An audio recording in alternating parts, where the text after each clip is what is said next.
नमस्कार, मैं हूं आपके साथ मयंक। आज 19 तारीख है और जो खबरें आ रही हैं मिडिल ईस्ट से, अरब से, पूरा अरब और मिडिल ईस्ट एक बहुत बड़ी तबाही की कगार पर खड़ा हुआ है। जो खबरें आ रही हैं वो इसी ओर इशारा कर रही हैं।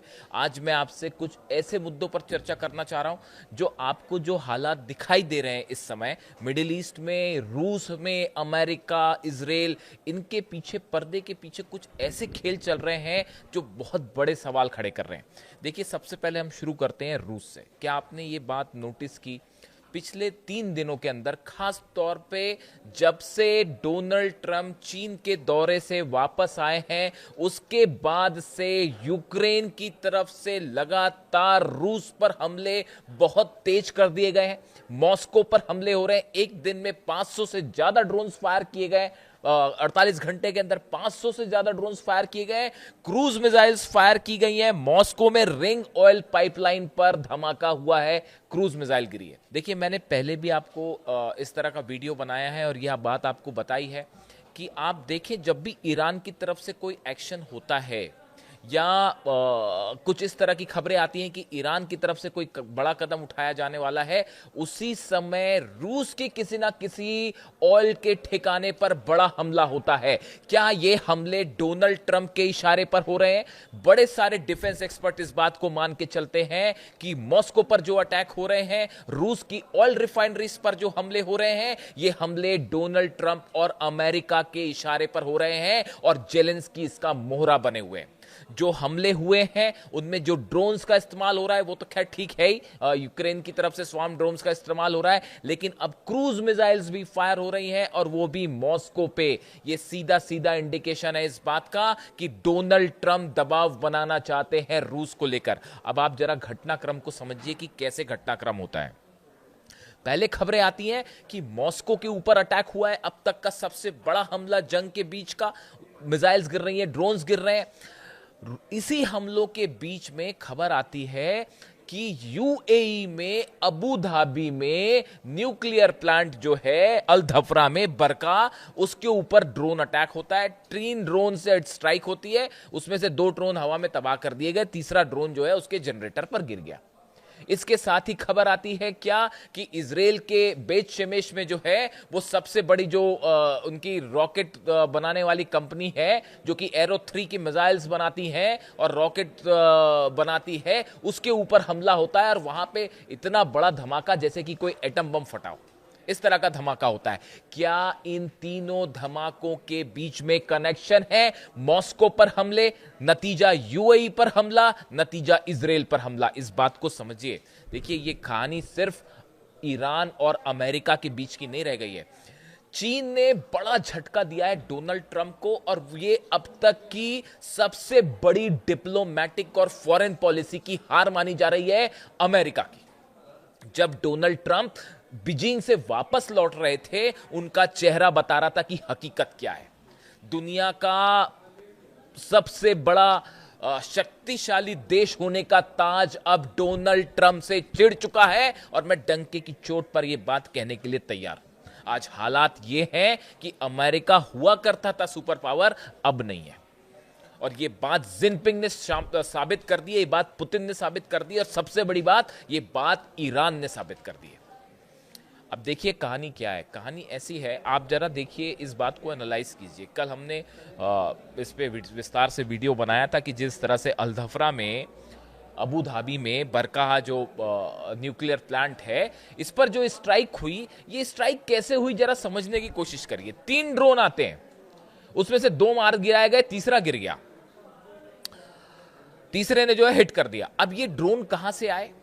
बताया ये जा रहा है, खुफिया जो एजेंसी से खबरें आ रही हैं, मैं इस पर नजर बनाए बैठा हुआ था कि इसको लेकर क्या बयान सामने आता है कि आखिर अबू धाबी तक ये ड्रोन आया किस रास्ते से।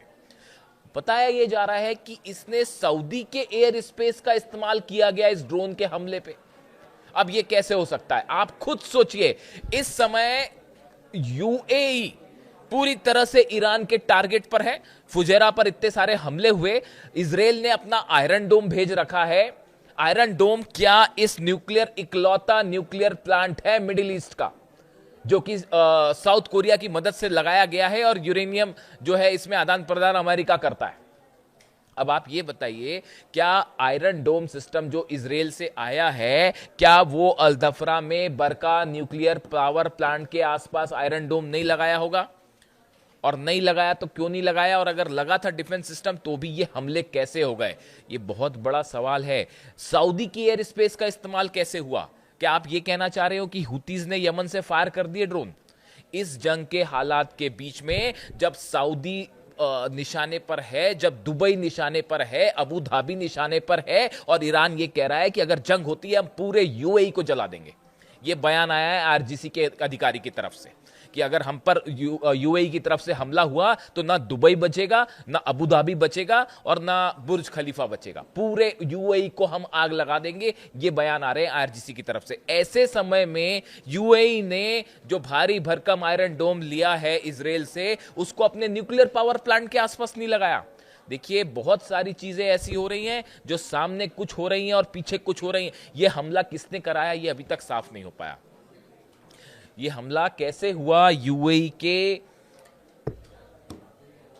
न्यूक्लियर पावर प्लांट पे, ये अभी तक साफ नहीं है। और अगर कोई कुछ क्लेम कर भी रहा है तो भी इस बात की कोई गारंटी नहीं कि वो बात सही है। आप खुद सोचिए, अगर सऊदी के एयर स्पेस का इस्तेमाल हो रहा है, कोई ड्रोन सऊदी का एयर स्पेस क्रॉस करते हुए यूएई में एंटर करता है और न्यूक्लियर पावर प्लांट पे गिर जाता है ड्रोन, और मिसाइल गिरेंगी तो फिर क्या होगा? अगर खुर्रम शहर गिर गई यहां पे तो क्या होगा? फतह 2 गिर गई तो क्या होगा?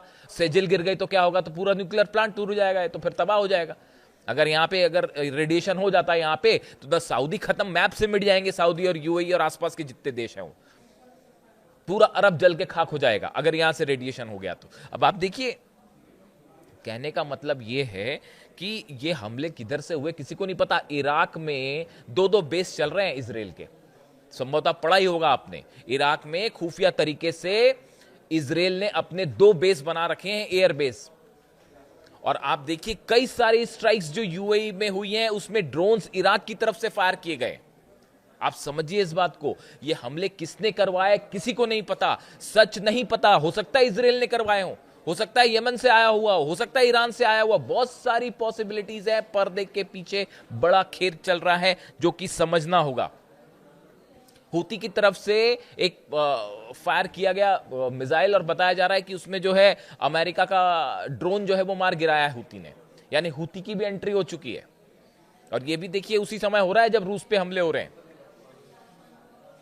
आप समझिए, हूती भी कई जगह से कमांड ले रहा है। ऐसी बात नहीं कि वो सिर्फ ईरान की बात मान रहा है, हो सकता है रूस की भी बात मान रहा हो हूती। और ऐसी सिचुएशन में जो सबसे एडवांस ड्रोन है अमेरिका का, उसको हूतीज ने अपनी मिसाइल से मार गिराया। अब क्या आप ये कहोगे कि ये यूएई पर जो हमला हुआ ये हूतीज ने कर दिया, अपने ड्रोन भेज के कर दिया?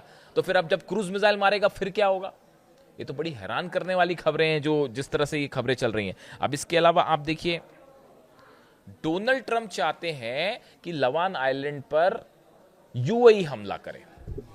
ईरान का वो आइलैंड जहां से हॉर्मूज के पास का वो इलाका जहां से जहाज निकलते हैं, वो लवाना आइलैंड जो है, लवाना आइलैंड पे है, वो कब्जा करना बहुत जरूरी है। उसके बिना कोई भी मिशन हॉर्मूज में नहीं हो सकता।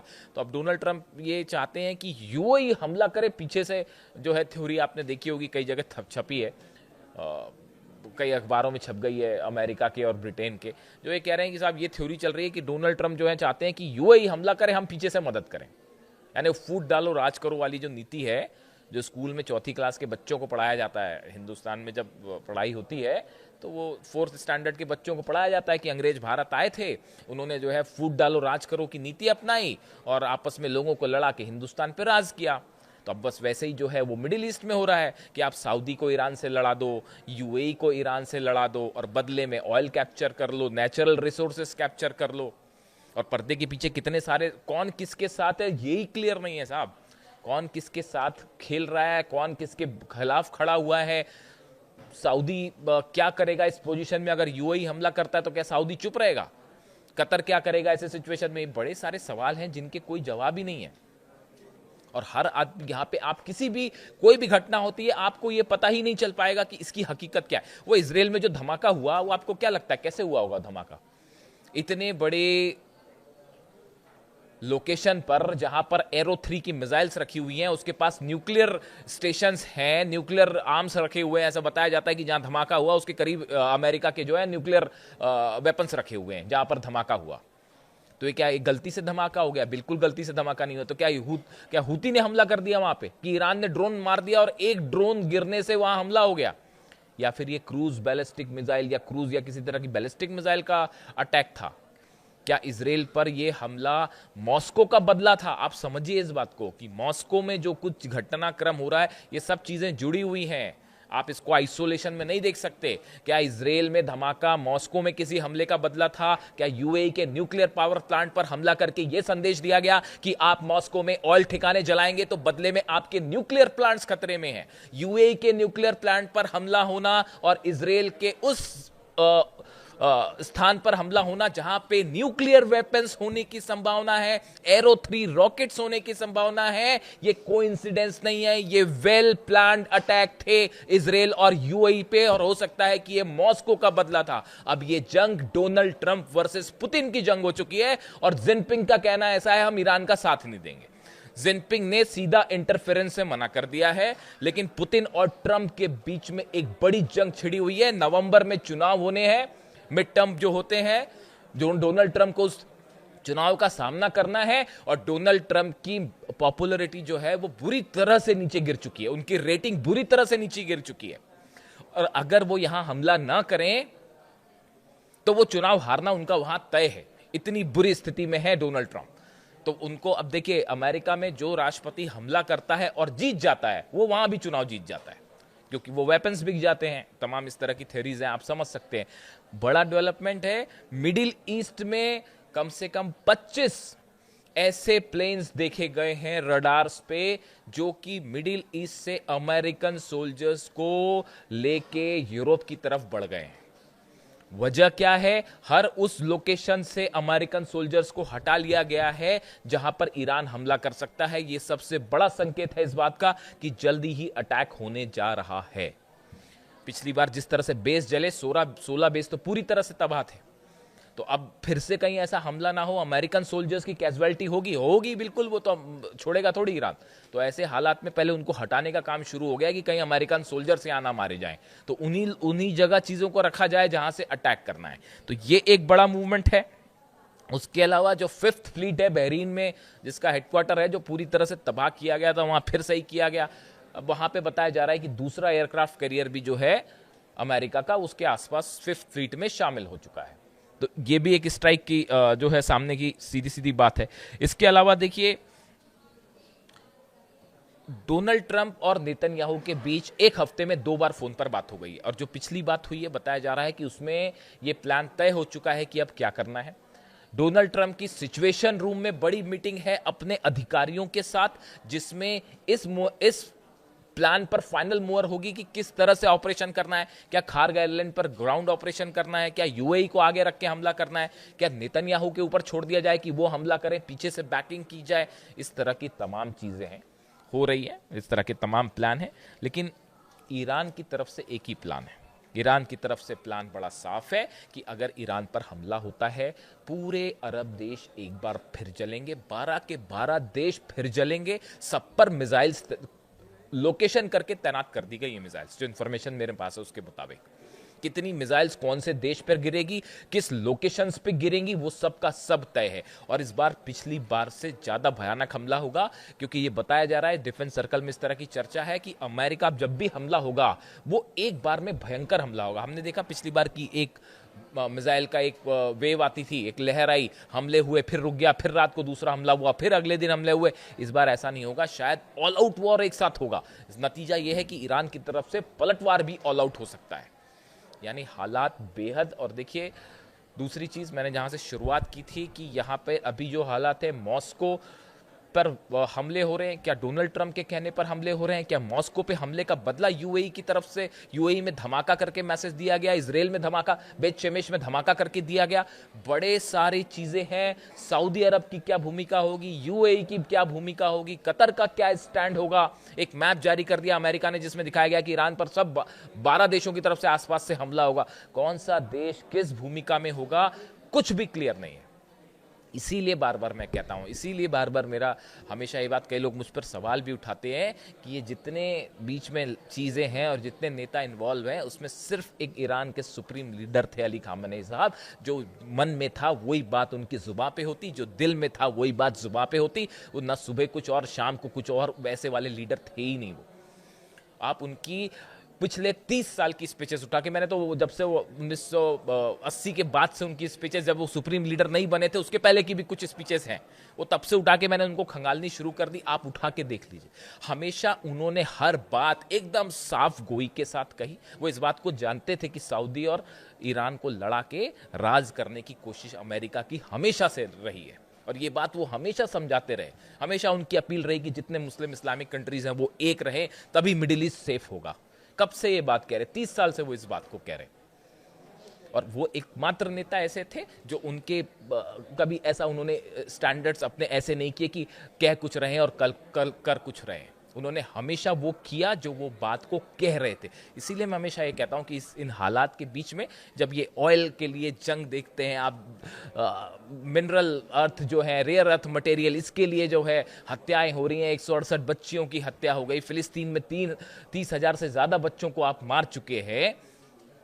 ऐसे ऐसे जब डिसीजंस और इस तरह की जंग देखते हैं, तब फिर आपको महसूस होता है कि हाँ, वाकई ईरान के सुप्रीम लीडर एक ऐसे लीडर थे, सिर्फ उन पर यकीन हो सकता था, यकीन किया जा सकता था कि हाँ, वो जो कह रहे हैं वही करेंगे, या वो जो कह रहे हैं वो सच है, उस पर कायम रहेंगे। इसीलिए मैं हमेशा ये बात कहता हूँ। बाकी चीज़ें तो चलती रहेंगी, जंग होती रहेगी और ये खेल चलता रहेगा हार और जीत का। लेकिन अली खामेनी साहब जैसे लीडर कम आते हैं, सदियों में एक बार आते हैं। खैर, तो देखिए, जो भी अपडेट होता है वो मैं आप तक पहुंचाऊंगा।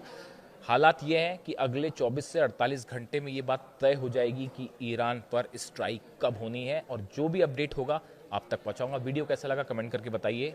Thank you so much.